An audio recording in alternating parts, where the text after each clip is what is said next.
What if your final resting place became your eternal prison?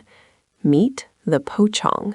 In today's video, we explore the terrifying lore of Indonesia's most famous shroud ghost. To understand the Pocong, we must first look at the traditional burial rituals in Indonesia. According to local belief, a deceased person's soul stays on Earth for 40 days. The body is wrapped in a white cloth, known as a kain kafan. It is tied at the head, neck, and feet with string to keep the shroud in place. This ritual is sacred, but it carries a heavy responsibility for the living. If the ties are not released after 40 days, the soul remains trapped inside the body. This trapped entity is what we call the Pocong, a restless and often vengeful spirit. Because its feet are tied, it cannot walk like a normal human.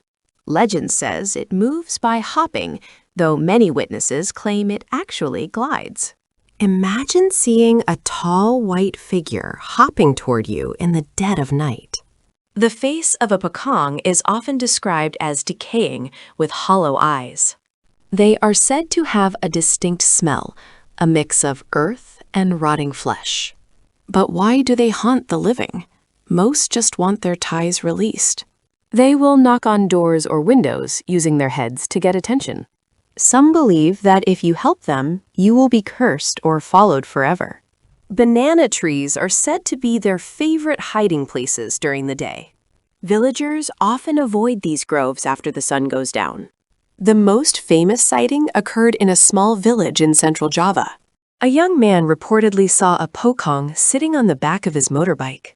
He felt the bike get incredibly heavy and the air turn ice cold. When he looked back, the ghost's face was just inches from his own. Stories like these have been passed down through generations. In Indonesian pop culture, the Pocong is both feared and sometimes mocked. But for those who live in rural areas, the fear is very real.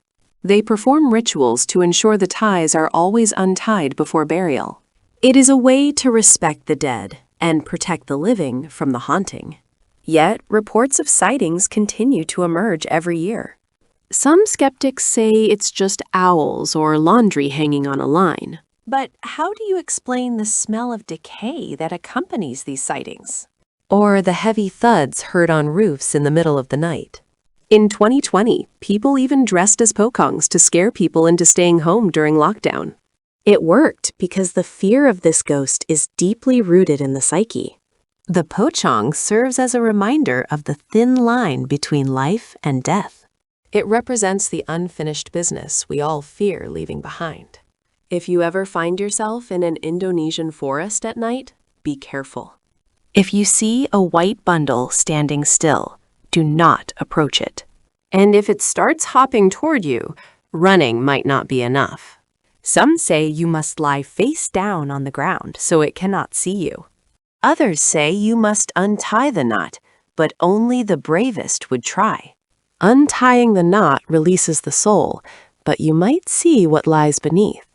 Is the Pocong real or just a manifestation of our collective guilt and fear? Whatever the case, the legend continues to haunt the Indonesian night. Next time you are alone in the dark, listen closely for a soft thud. It might just be a Pocong looking for its final release. Thank you for joining us on this journey into the supernatural. There are many more legends to uncover in the shadows of the world. Stay curious and stay safe during the witching hour.